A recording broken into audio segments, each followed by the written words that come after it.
दिवसाची सुरुवात न रडता करता यायला पाहिजे. आपण घडून गेलेल्या गोष्टींचा नेहमी विचार करत असतो आणि त्याच गोष्टींचा विचार करून आपण आजच्या दिवसाची जर सुरुवात केली ना, तर आपला आजचा दिवससुद्धा संपूर्ण खूप खराब जातो. असं न करताना आपण आज काहीतरी करू शकतो किंवा आजचा दिवस आपला आहे की नाही खूप छान जाऊ शकतो, असा जर आपण विचार केला, आज मी काहीतरी वेगळं करू शकते किंवा त्याच गोष्टी धरून ठेवण्यामध्ये की नाही आपलं म्हणजे आपल्याला काही तथ्यच नसतं, काही फायदाच नसतो. आपण जर चांगल्याच गोष्टी नेहमी लक्षात ठेवल्या ना, तर आपलं मेमरी चांगल्या पद्धतीनं काम करते. आपण सहज जरी कोणाबरोबर गप्पा मारायला लागलो, तर सर्वात आधी आपण काय विचारतो किंवा सांगतो आपल्या जवळच्या मैत्रिणीला, आपले प्रॉब्लेम्स नेहमी सांगत असतो. हे असं झालं, ते तसं झालं आणि नेहमी वाईटच गोष्टी का आपल्या लक्षात राहतात. संकट सर्वांच्याच आयुष्यात असतात, पण जे संकटात संधी शोधतं की नाही आणि संधी शोधण्याचा विचार करतं, तोच खरा जगावर राज्य करत असतो. म्हणूनच दिवसाची सुरुवात एका चांगल्या विचाराने केली ना, की आपल्याला जगावर आणि आपल्या जगण्यावर दोन्ही गोष्टींवर राज्य करता येतं, हो की नाही? नमस्कार मंडळी, मी सुप्रिया स्वागत करते एका नवीन ब्लॉगमध्ये. तुम्हाला आजचा दिवस खूप सुखाचा, आनंदी आणि आरोग्यदायी जाओ. तुम्ही जी काही स्वप्न पाहिली असतील ती सगळी स्वप्न तुमची पूर्ण होत. त्याचबरोबर शुभ सकाळ सर्वांना. सकाळची वेळ आहे म्हणजे एक 10:30च्या आसपासचं हे टायमिंग असावं. नेहमीच आपण ना आपल्या ब्लॉगची सुरुवात जी आहे ती पहाटेपासून करतो ना. आता तर सध्या मी लवकरच उठते कारण मी मॉर्निंग वॉकला जाते, जसं तुम्हाला सांगितलं. थोडंसं असं मला वाटतं आहे की माझं अंग जड झालं आहे, थोडंसं वजन वाढू शकतं आहे माझं आता. तर त्यामुळे ना मी जरा पळापळीची कामं करते थोडीशी. रोजची तर मेहनत चालूच आहे माझी. काम हे कोणाला चुकत नाही, पण खरी एक्सरसाइज जी पाहिजे असती ना, तर ती आपल्याच्याने होत नाही. म्हणून सकाळी लवकर उठून ना खरं तर चालायला जायला पाहिजे. चालण्यानं आपले भरपूर सारे हेल्थचे प्रॉब्लेम जे आहेत ते सुटतात. आता ना मी मस्तपैकी मिसळ फोडणीला घातली होती, पण तुमच्या दादांना मिसळच खायची नव्हती. मग परत मी त्यांना ऑमलेट बनवून दिलं. मग ऑमलेट चपाती एकदा की खाल्ली ना, दिवसभर त्यांचं काही टेन्शन नसतं, दिवसभर काही मागत नाही. आणि आज ना आमच्या नणंदबाई येणार आहेत. आज आहे आजीबाबांची ॲनिव्हर्सरी, तर त्यामुळं ना नणंदबाई येणार होत्या आणि आल्या की तुम्हाला मी सांगतेच, पण अजून काही आल्या नाही. आता त्यांची वाट बघून बघून मी थकले, शेवटी जेवायला घेतलं. तर त्यांची मुलगी म्हणजे सायली ती आली होती आणि बसली होती ती बिचारी, म्हणजे नुकतीच आली होती आणि माझी चालली होती कामं. सगळ्यांची जेवणं वगैरे झाली, सगळ्यांना जेवायला दिलं, मिसळपाव सगळ्यांनी खाल्ला आणि मी सुरुवात केलेली आहे गॅलरी धुवायला. काय होतं ना, पावसाळ्यात तर मला रोजच गॅलरी धुवावी लागते, पण उन्हाळ्यामध्ये सुद्धा म्हणजे आता उन्हाळ्यात ना आईस्क्रीम, पेप्स्या असं भरपूर काही फ्रीजमध्ये भरून ठेवलेलं आहे. आणि देवांश काय करतो, लपून लपून गॅलरीतल्या दरवाजाच्या पाठीमागे लपून बसतो आणि लपून लपून तो पेप्सी खातो आणि मग तिथं सगळं चिकट सांडलेलं असतं गॅलरीमध्ये. संपूर्ण गॅलरी चिकट झालेली होती पेप्सीच्या त्या गोड पाण्यामुळं. आणि इतकं चिकट झालं ना, जरा काही चिकट लागलं ना मला की मला अस्वस्थच होतं. मग मी संपूर्ण गॅलरी धुवूनच काढली आणि संपूर्ण लादी वगैरे नंतर म्हटलं चला पुसून घेऊयात. आज की नाही मी थोडंसं जरा ते शोपीसचे जे भांडे आहेत ना पितळेचे, जे की मी घेतलेले आहे. आता म्हणतात ना, हौसाला मोल नाही आणि कष्टाला पर्याय नाही. तर ह्या दोन गोष्टी ना बरोबर लागू होतात मला. माझ्या तर हौसेला मोलच नसतं. जे दिसलं मला ते मी अगदी तिळतिळ करून पैसा साठवलेला असतो ना, ते तरीसुद्धा मी काही वस्तू घेत असते ज्या मला आवडतात आणि अगदी म्हणजे पारख करून बारीक विचार करून मी घेत असते बरं का. पण कधी कधी मग काय होतं, त्या जर स्वच्छ ठेवायचं म्हटलं ना की मग कष्टाशिवाय पर्याय नसतो. माझ्याकडे तर मी बाई जरी लावली ना तरीसुद्धा भांडेवाली बाई माझी काही भांडी ही पितळाची घासून देत नाही बरं का, हे मलाच घासावे लागतात. म्हणून म्हटलं चला आज वेळ मिळाला आहे ना थोडासा जेवणानंतरचा जो काही आहे, झोपणार वगैरे नाही आहे मी. खरं तर आता झोपायला पाहिजे होतं कारण आपण पहाटे लवकर उठतो, पण मला दुपारची झोपच लागत नाही काय केलं तरी. म्हणून मग मी काय आज झोपणार नव्हते. आज सगळे पितळची भांडी जी आहेत ना ती घासून काढली आणि बादली म्हणजे कुंडी होती ती, आपण रोपटं वगैरे ठेवू शकतो आहे डेकोरेशनसाठी, तर ती कुंडी मी वॉश करून काढली. आता मी पटकन कट्ट्यावर चढली ना त्यामुळं पायाला इतक्या मुंग्या आल्या, म्हणजे गोळा आला पायात ना, तर ती मी पाय झाडत होते. आणि मग त्यानंतर म्हटलं चला इथं पुढं म्हणजे खिडकीच्या वरती तुम्हाला भांडी ठेवलेले रोज दिसतात व्हिडिओमध्ये. जेव्हा जेव्हा किचनमधलं शूटिंग असेल तेव्हा तेव्हा तुम्हाला ती पितळची भांडी दिसतात. ते दिसताना खूप छान दिसतात बरं का, पण घासायला घेतलं ना तुम्हाला सांगते 3-3.5 तास कुठे निघून जातात हे कळत नाही बरं का. आणि ह्या फक्त नुसत्या वस्तू नाही आहेत बरं का. हा जो मी तांब्या घासते ना तो माझ्या आजीचा तांब्या आहे, माझ्या आजीची आठवण आहे, माझी माहेरची आठवण आहे. आणि ती तेवढं एकच माझ्याकडे तिची म्हणजे तिच्या वस्तू आहेत 2-3. ही जी पेटी आहे तुम्हाला पितळची दिसत असेल आत्ता मी घासून ठेवली ती एक, आणि तांब्या एक, अशा 2-3 वस्तू आणि एक ताट आहे, अशा 2-3 वस्तू माझ्या आजीच्या आहेत माझ्याकडे. आता माणसं तर राहत नाहीत पण माणसाच्या आठवणी राहून जातात असं आहे.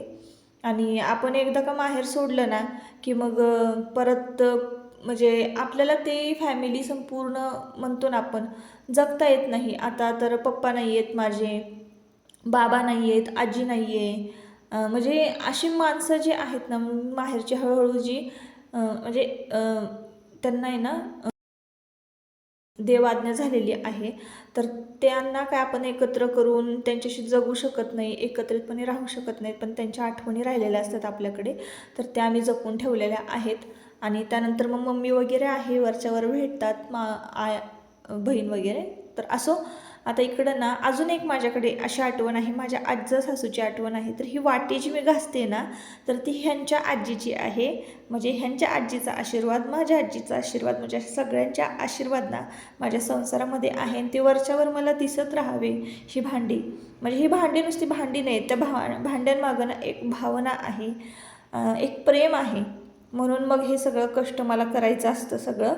आता ना आमच्याकडे म्हणजे सायली दीदी आली होती बरं का, बिचारी नुकतीच आली होती, खाल्लं पिल्लं, आणि मी एवढं काम करताना बघितलं तिनं मला ना, तर मला म्हणाली चल मामी तुला मी थोडीशी मदत करते. तर म्हटलं काही नको करू, फक्त एवढं हे पुसून घे, कारण पितळाची भांडी कशी असतात घासली की ती लगेचच पुसावी लागतात स्वच्छ कॉटनच्या कपड्यानं. नाही जर पुसली ना की मग सगळं म्हणजे असे पाण्याचे डाग तसेच राहतात. आता त्यात पण पंचामृताचं जे भांडं आहे ना, तर ते मला बऱ्याच जणांनी विचारलं होतं ताई तुम्ही ते कुठून घेतलं. फक्त 200 रुपीजला मी एका भांड्याच्या दुकानातून घेतलं होतं. आतून संपूर्ण कलई केलेली आहे त्याला, खूप सुंदर दिसतात बरं का ही भांडी, खूप छान रेखीव दिसतात. तर चला आता ही सगळी भांडी ना घासली पण लगेच पुसली पण, आणि ही जागच्या जागी लावून पण टाकलेली आहेत, जेणेकरून ती तुम्हाला ती नेहमी स्वच्छ दिसतील. घरात जे कोणी येतं आहे जातं आहे त्यांनासुद्धा नेहमी ते स्वच्छ दिसतील. तर हे माझं आजचं एक महत्त्वाचं काम होतं. त्यानंतर ना मी नेहमीची म्हणजे रेग्युलर जी भांडी आहेत ना ती पटपट पटपट म्हटलं चला आता 100च्या स्पीडनं घासून घेऊया, कारण संध्याकाळी आमच्या नणंदबाई येणार होत्या आणि मग आम्हाला निवांत म्हटलं चला गप्पा मारता येतील, म्हणून मी ही सगळी कामं पटपट पटपट आधीच आटपून घेतली. तर भांडी घासतानाचे मी बऱ्याच साऱ्या टिप्स तुमच्याबरोबर शेअर केलेल्या आहे. पितळेची भांडी मी कशी घासते हे सुद्धा मी तुम्हाला बऱ्याचदा ब्लॉगमधून सांगितलेलं आहे.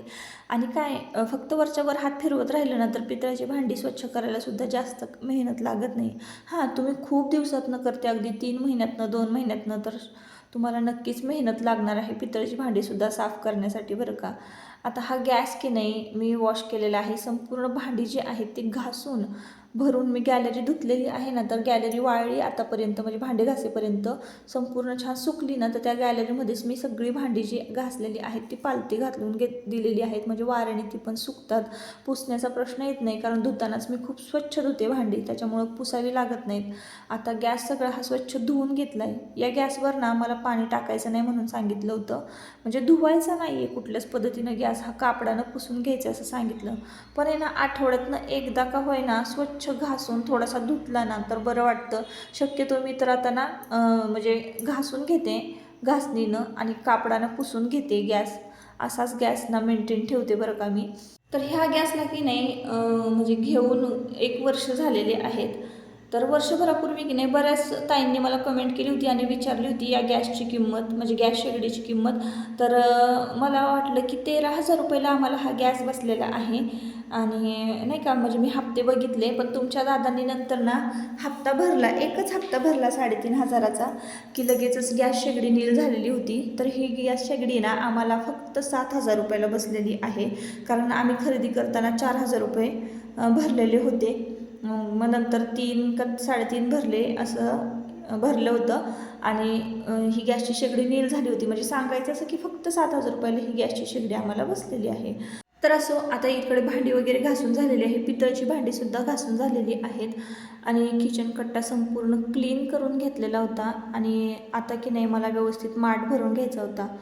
रोज रात्री की नाही मी अशाच पद्धतीनं किचन कट्टा क्लीन करत असते. बऱ्याचदा म्हटलं चला तुमच्याबरोबर शेअर करूया माझं नाईट रुटीन, मी कशा पद्धतीनं किचन कट्टा स्वच्छ ठेवते किंवा झुरळ जास्त घरामध्ये होऊ देत नाही. क्वचितच एखादं झुरळ दिसलं तर दिसतं घरामध्ये, नाही तर पाली झुरळ तुम्हाला अजिबात दिसणार नाही. कारण व्हेंटिलेशन भरपूर आहे आमच्या किचनला, गॅसचा किंवा कोंडट वास कसलाच राहत नाही. आणि मी खरकटं तर अजिबात कट्ट्यावर कधीच ठेवत नाही, त्याच्यामुळं झुरळ होण्याचा प्रश्नच नाही. आता काय झालेलं आहे की माठ भरायचा होता मला, म्हणून पुन्हा एकदा आहे ना मी छान सिंक घासून घेते. म्हणजे जेणेकरून आपण पिण्याचं जे भांडं आहे ते सिंकमध्ये ठेवू शकतो, भरू शकतो. तसं तर नाही भरत नाही मी सिंकमध्ये ठेवून, पण धुवावं तर लागतंच ना सिंकमध्ये ठेवून, म्हणून मग सिंक आधी छान स्वच्छ घासून घेते. आणि मग आपल्याला एक भांडं की नाही माठ जो आहे मातीचा तो त्यामध्ये धुवून घ्यायचा आहे. तर इथं ना मी माठाला कलर केलेला आहे. हे जर माठाला केलेले कलर म्हणजे ॲक्रेलिक कलर जे आहेत, तुम्हाला जर घरातल्या काचेच्या वस्तू किंवा तुमचं काचेच्या घरामध्ये जे काही वस्तू आहेत, भांडी असू देत, कप असू देत, किंवा विंडोज तुम्हाला एखादी डिझाईन करायची आहे तर तुम्ही बिनधास्त या कलरनी डिझाईन करू शकता. मी प्रोडक्ट खाली टॅग करून देते, तुम्हाला लिंक देते, तुम्ही घेऊ शकताय. तर माठ इतका सुंदर, आता बघा 24 तास पाण्यानं भरलेला असतो माठ, पण इतका छान डिझाईन केला होता ना, त्यामुळं थोडासा जो पाणी असल्यामुळं कलर थोडासा असा हे झालेला आहे, पुसट झालेला आहे. नाहीतर इतका सुंदर डिझाईन केला होता ना माठ, खूप छान दिसत होता. आणि अशा कलरफुल गोष्टी ज्या आहेत ना किचनमध्ये जर असतील तर आपलंसुद्धा मन एकदम प्रसन्न होतं. स्वयंपाक करताना आपल्यालाच फ्रेश वाटतं. म्हणूनच आपलं किचन जे आहे ते नेहमी स्वच्छ सुंदर ठेवायचं, जेणेकरून आपण स्वयंपाक करताना आपली चिडचिड होणार नाही, मन नेहमी प्रसन्न राहील. आणि जास्तीत जास्त वेळ आपण हा किचनमध्ये घालवतो की नाही, त्याच्यामुळं मग किचन कट्टा किंवा किचन हे स्वच्छ असणं खूप खूप खूप गरजेचं आहे. तर चला, संध्याकाळची वेळ आहे, म्हणजे दुपारची जेवणं झाली, मी सुरुवात केली होती ना जी कामाला, तर काम करता करता संध्याकाळ झालेली होती. आणि माठ वगैरे छान भरून ठेवला, म्हणजे जेणेकरून तो 5 वाजेपासून अगदी 8 वाजेपर्यंत, म्हणजे जेवणाच्या वेळेपर्यंत माठातलं पाणी जे आहे ते छान थंड झालेलं असतं.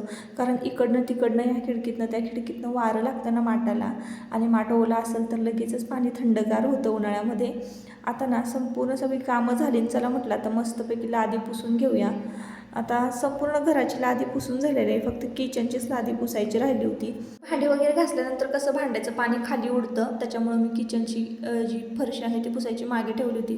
फरशी पुसताना नेहमी ना थोडंसं खडा मीठ टाकायचं त्याच्यामध्ये, म्हणजे घरातमध्ये ना जी काही नकारात्मकता असते ना ती सगळी निघून जाते लादी पुसल्याने. मिठाच्या पाण्याने लादी पुसायची कधीही. तर चला मग संध्याकाळची वेळ झाली, इथं ना इतकी मस्त छान चकाचक भांडी घासून ठेवली होती ना मी, ती सगळी अशा पद्धतीनं वाळत घातली होती. आणि संध्याकाळचा व्ह्यू तर तुम्ही पाहत असाल, अगदी मन प्रसन्न होतं. असं घर संपूर्ण स्वच्छ असेल ना आणि बाहेरचं वातावरण जर असं असेल ना तर मग तर काय पाहिजे, एकदम मस्त भारी वाटतं. आणि आनंद मिळवायला ना, आपलं मन खुश ठेवायला ना, ह्या सगळ्या गोष्टी ना, छोट्या छोट्या गोष्टी घरातल्या पुरेशा असतात. मग कुठंतरी जाणं गरजेचं नसतं, त्यासाठी पैसा खर्च करावा लागत नाही. ह्या अशा पद्धतीनं जर आपलं घरातलं वातावरण असेल ना तर येणारा माणूस पण हॅपी होतो आणि आपलंही मन आनंदी होतं. बरं का, तर गॅलरीतनं असा काहीसा व्ह्यू दिसत होता बघा. गॅलरीच्या कोपऱ्यातनं भांडी सगळी मी अशा पद्धतीनं ना अशी एकावर एक वाळत घातलेली असतात, ताटं वगैरे. तर आता ना मी गॅलरीत उभी होती, संध्याकाळची वेळ होती, आणि खिडकीतून आहे ना मी शूट घेतलं किचनचं. तर काहीसं किचन असं छान दिसत होतं. तर बेडरूमसुद्धा क्लीन करून ठेवली होती मी. संध्याकाळची वेळ होती आणि तुमचे दादा की नाही संध्याकाळचे काम करून घरी येतात आणि त्यांना स्वच्छ नाही ना दिसलं घर की मग ते चिडचिड करतात. माझ्यापेक्षा जास्त स्वच्छता त्यांना आवडती बरं का. त्याच्यामुळं मग घर स्वच्छ नेहमी ठेवत असते मी. तेवढ्यात नणंदबाई आल्या, चहा पाणी झालं, गप्पा झाल्या आणि त्यांनी आम्हाला आणलेलं गिफ्ट जे आहे सरप्राईज आमच्यासाठी. तर अधिक मासात त्यांनीच आम्हाला साड्या घेऊन आल्या, आम्ही त्यांना घ्यायच्या तर त्यांनीच आम्हाला घेतलेल्या आहेत असं झालं आहे. तर ही ॲनिव्हर्सरी गिफ्ट आहे आमच्या आईंचं. तर लॅव्हेंडर कलरची साडीची आहे, इतकी सुंदर त्यांनी आणली होती ना, खूप छान मस्त चॉईस आहे बरं का. त्यानंतर ही जी साडी आहे ना, तर तुमचे दादा राजस्थानला गेले होते तर ती खरेदी मी काही तुम्हाला दाखवलेली नाही आहे. कोकणात वगैरे आम्ही ट्रिपला गेलो होतो तेव्हा स्कर्ट वगैरे मी जे घातले होते ना, तर ते तुमच्या दादांनी आणलेले होते आणि त्याचबरोबर काही साड्यासुद्धा घेऊन आलेल्या होत्या. लवकरच मी तुम्हाला दाखवेन. तर ही लॅव्हेंडर कलरची साडी बघा तुम्ही. तर ही ताईंची चॉईस आहे. तर सिल्वर की कॉपरमध्ये जर होती म्हणजे कॅमेऱ्यात तेवढं काही कळत नाही, पण सिल्वरच वाटते मला. थोडीशी कॉपर सिल्वर मिक्स वाटत होती आणि इतकी छान बारीक बुट्टी होती ना, खूप छान डिझाईन होती. त्यानंतर ना तुमच्या दादांनी सुद्धा राजस्थानवरून ज्या साड्या आणलेल्या होत्या ना, त्या पण पिको फॉल करायचा. सध्या तर मला खूप खूप लोड आहे बरं का.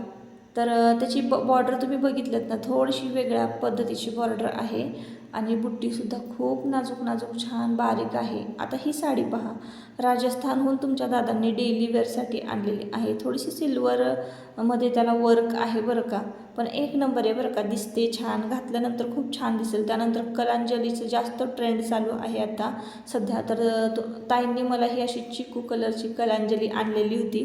कलांजली घ्यायचा माझा विचारच नव्हता, कारण मला ना जास्त ट्रेंडमध्ये आलेल्या साड्या घ्यायला नाही आवडत. मला माझ्या चॉईसच्या आवडतात, त्या थोड्या सगळ्यांपेक्षा वेगळ्या असल्या पाहिजे असं मला वाटतं. पण असो, आता ही ताईंनी आणलेली आहे ती खूप छान होती. चला नेसून पण होईल माझी. आणि इथं ना हे बघा, ही पिंक कलरची जी आहे तिने त्यांच्या फ्रेंडसाठी घेतली होती, म्हणजे मैत्रिणीसाठी त्यांच्या घेतलेली होती. आणि चिकू कलरची जी होती ती त्यांनी माझ्यासाठी चॉईस केलेली होती. तर ही पण साडी सध्या ट्रेंडमध्ये आहे बरं का. डेली वेअरसाठी एक नंबर आहे ही साडी, म्हणजे मार्केटमध्ये कुठेही नेसून जायला खूप मस्त आहे. गोल्डन कलरचा संपूर्ण कलर म्हणजे असा गोट आहे संपूर्ण साडीला. तर असो, आता की नाही जी मला आणली होती ना कलांजली, तर त्याला ना मला पिको करायचा होता. म्हणजे आज ॲनिव्हर्सरी सेलिब्रेशन करायचं आहे आजीबाबांचं, त्यामुळं मग मी ह्याला ना पिको करून घेणार होते. तर त्याचं तुम्हाला मी पदर दाखवते. साधा सिंपल आहे, पण हा कलर मला कसा दिसेल मला नक्की कमेंट करून सांगा, की पिंक कलर मला कलांजलीमध्ये छान दिसला असता. तुम्हीच कमेंट करून सांगा. याचा पदरही खूप छान आहे बरं का, आवडला मला. मस्त छोटी छोटी फुलं आहेत आणि पैठणीपेक्षा काहीतरी वेगळं. आणि ही जी साडी आहे ना, तर ती आम्ही तुळजापूरला घेतली होती. जसे की तुळजापूरच्या देवीची ओटी भरली जाते आणि त्याच साड्या ना संस्थेकडे विकायला असतात, तर तिथून आम्ही ही साडी घेतली होती. मला एक मुनिया पैठणी घेतली होती. तर बॉर्डर बघा याची किती छान आहे, याच्यामध्ये कमळाचं फूल आहे. साडी खरेदी करताना एक दोन टिप्स मी तुम्हाला सांगते, की त्याची बॉर्डर बघायची पहिली गोष्ट. तर सर्वात महत्त्वाचं म्हणजे सूत बघायचं, त्यानंतर त्याची बॉर्डर बघायची, पदर बघायचा आणि ब्लाऊज पीस बघायचे. ह्या सगळ्या गोष्टी लक्षात ठेवून आपल्याला साडी खरेदी करायची आहे, जेणेकरून तुम्हाला साडी खरेदी केल्याचा पस्तावा होणार नाही. तुमच्या आवडीची जर साडी असेल तर तुम्ही नक्कीच म्हणजे 100% पुढे जाऊन ती वापराल. तर आता ह्या साडीला मी पिको करते आणि आजच्या ब्लॉगचा शेवट मी इथंच करते. परत आपण भेटूया नेक्स्ट ब्लॉगमध्ये. तोपर्यंत स्वतःची काळजी घ्या, मजेत राहा. आणि आजचा ब्लॉग जर आवडला असेल ना, नक्की आपल्या चॅनलला सबस्क्राईब करा आणि व्हिडिओला एक लाईक करा. चला बाय बाय.